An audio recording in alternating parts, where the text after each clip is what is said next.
Witch trials occurred between 1692 and mid-1693. More than 200 people were accused of practicing witchcraft, and 20 people were executed, 19 hanged, and 1 man forced to death.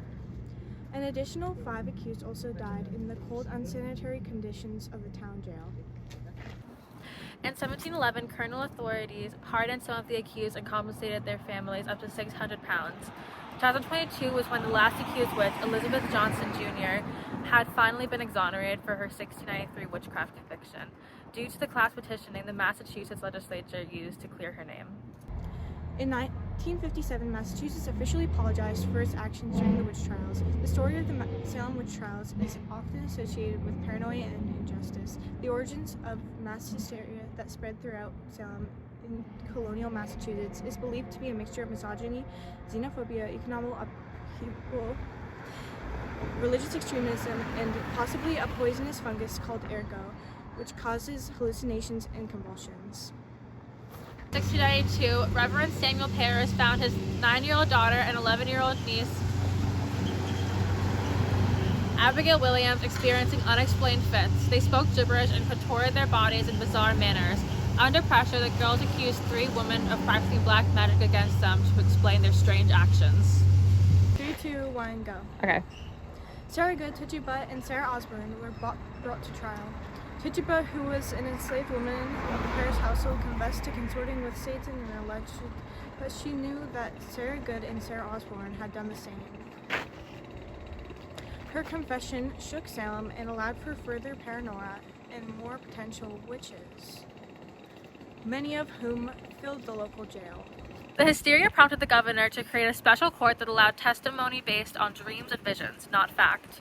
Despite criticism, the governor refused to change his stance at all until his wife came under suspicion for witchcraft, which then prompted him to replace the court with one that prohibited the use of spectral evidence, marking the beginning of the end of the Salem witch trials. In 1697, the General Court of Massachusetts introduced a day of fasting and prayer as penance for what transpired 5 years earlier. Even hundreds of years later, the injustice that transpired still continues to draw people in. Here, all right. In 1692, 19 innocent people were hanged for accusations of witchcraft. These included 14 women and 5 men who are now memorialized here at Proctor's Ledge Memorial Park, though this name has no connection to John Proctor, who was killed in the witch trials. For many years, it was unknown where the exact site of the deaths occurred until 1921, when historian Sidney Purley discovered where he believed to be the supposed Gallows Hill. In 1936, the city of Salem purchased part of Proctor's Ledge, naming it Witches Memorial. Though the memorial was not built until 2017 due to the confirmation of the location coming from 1692 eyewitness accounts from neighbors discovered in 2016. The memorial here was built in 2017, designed by Martha Leone. Embedded in these walls is the names of 19 hanging victims, not including the single victim of Penny Forte et Giles Corey, which included him being stripped, laid on his back, and crushed with stones, increasing in weight.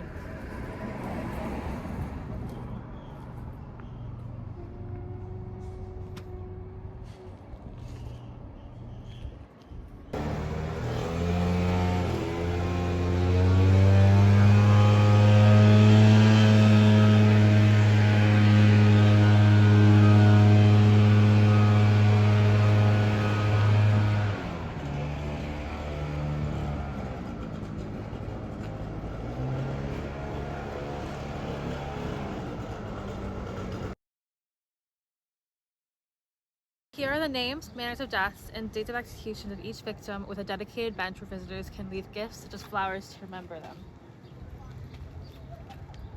To remember the innocent lives as well, there is a stone engraving with exact words from court documents, quoting the victims with the words, "God knows I am innocent," cut off, signifying the lives ended too soon because of these trials.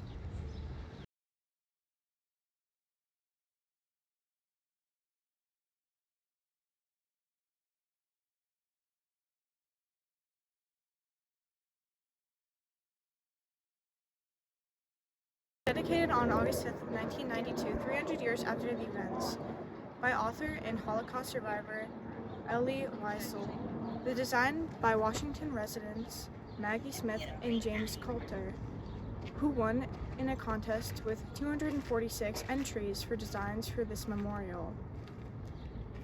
Was dedicated. Was presented to the public by playwright of The Crucible, Arthur Miller, on November 14th, 1991. Go. This memorial is located just outside of the old Burying Point Cemetery, giving a resting place for the souls where they can be honored, as many of them are buried on private property, having been banned from public cemeteries. Within the cemetery are some of the judges, such as John Hathorne and Bartholomew Gedney. In the center, over here, we have locust trees, the type of trees believed to have been used for the hangings.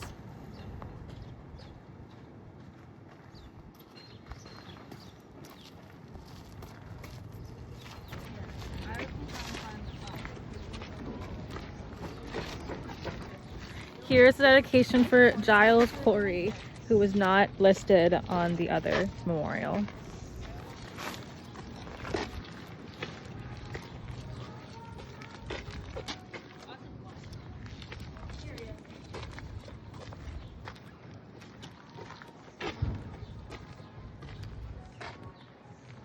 Okay. Here. Record the surroundings. I feel like such a tourist. Imagine you were a British soldier. Like, how do you feel? If I was a British soldier, personally, I would be a little embarrassed when we lost. But also, if I was a British soldier, we wouldn't have lost the war. No, like this first battle. This first battle was not a British soldier. I mean, like you had to retreat and stuff. But like, if I was a British soldier, I probably would fall in love with another handsome soldier, and then we'd run away together, and it would be really sweet and romantic. I think that's pretty accurate. Leela, how do you feel about driving to? How have you felt about this drive to Minuteman National Park? I've just felt like confident in what we're doing, and what we're doing is correct. If you were in the colonial times, would you have been a loyalist or a rebel? Probably a rebel because I'm a socialist. I don't want to be paying any taxes, to be honest. I low-key, I don't know what I would have been. I really don't know. Because I probably wouldn't have even gone to the New World in the first place. I probably just would have stayed in England in the first place to be comfy. If I was English, I would probably move to like Italy or somewhere else, like Germany. We're so fit. We have our Cafe Nero. I think that the barista at Cafe Nero was an attractive man. I liked him, and he did this little flip thing when he grabbed the stuff, and it was nice. That was so quirky. I have a crush on the man from Cafe Nero. We both tipped him 15. We both tipped him. That man made good money today from us. I kind of tipped him that much because I felt like he was looking, and he was handsome. So, right. National Park opened September 21st, 1959. There are 5 major sites included in the park. Firstly, we have Concord's Old North Bridge, which was the site of the Battle of Concord, and this is where it began. This was the second battle after the Battle of Lexington Common at dawn. The Battle of North Bridge began to be known as the shot heard around the world after Ralph Waldo Emerson wrote his poem Concord Hymn in 1837. Recently, 5 musket balls have been found here. Stands the Minuteman statue, designed by Daniel Chester French in 1874. Right across is the obelisk monument. Many people. It's okay. Right across is the obelisk monument, beside 2 graves of soldiers killed on the bridge. Next is the Battle Road Trail between Lexington and Concord, where we have the path of running skirmishes between the British and Americans. Along this trail, we as well have a monument where Paul Revere was captured on his midnight ride. There is also the Captain William Smith House, and the Hartwell Tavern. That's next. On our way to find the Wayside House right now. We don't know if it exists. We don't know where it is. I don't think it exists. I think we should just say it. We can just say it. Okay? Okay.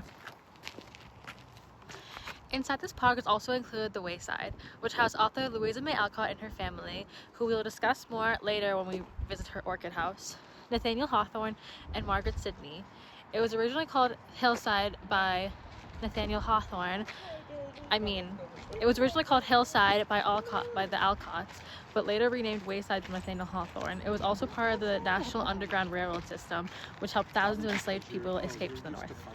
On April 19, 1775, the battles of Lexington and Concord took place.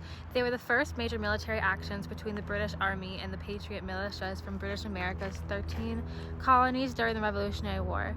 The opposing forces fought day-long running battles in the Middlesex County in the province of Massachusetts Bay, in the towns of Lexington, Concord, Lincoln, Menotomy, present-day Arlington, and Cambridge.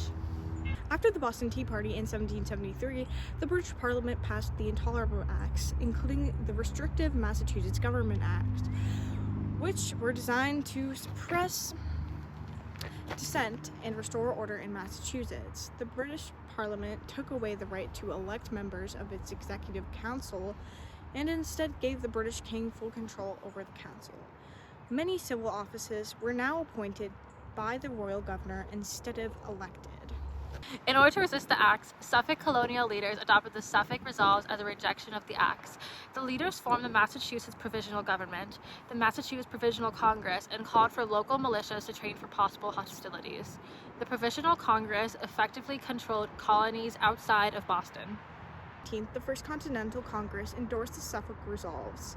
In February 1775, the British government declared Massachusetts to be in a state of rebellion as a response. On April 18, 1775, about 700 British regulars in Boston under Lieutenant Colonel Francis Smith received orders to capture and destroy colonial military supplies reportedly stored in Concord. North Bridge in Concord, Massachusetts, approximately 400 militiamen engaged 100 regulars at around 11 a.m., resulting in casualties on both sides. The outnumbered regulars fell back and rejoined the main body of British troops in Concord. The British troops then began a return march towards Boston after a mostly unsuccessful search for military supplies. More militiamen from neighboring towns arrived along the return route. The two forces exchanged gunfire randomly throughout the day. Lieutenant Colonel Smith's troops were reinforced by Brigadier General Earl Percy's force at Lexington. The combined British force of about 1,700 men returned to Boston under heavy fire and eventually reached the safety of Charlestown after incurring heavy losses. The militias then blockaded the narrow land accesses to Charlestown and Boston, starting the siege of Boston. There you go. The newest addition to the national park is Barrett's Farm. That's where the British regulars plan to cross the bridge to find artillery and ammunition. Lastly, there is the Lexington Battle Green, which was formerly the Lexington Common, where the first battle took place in April 19th, 1775.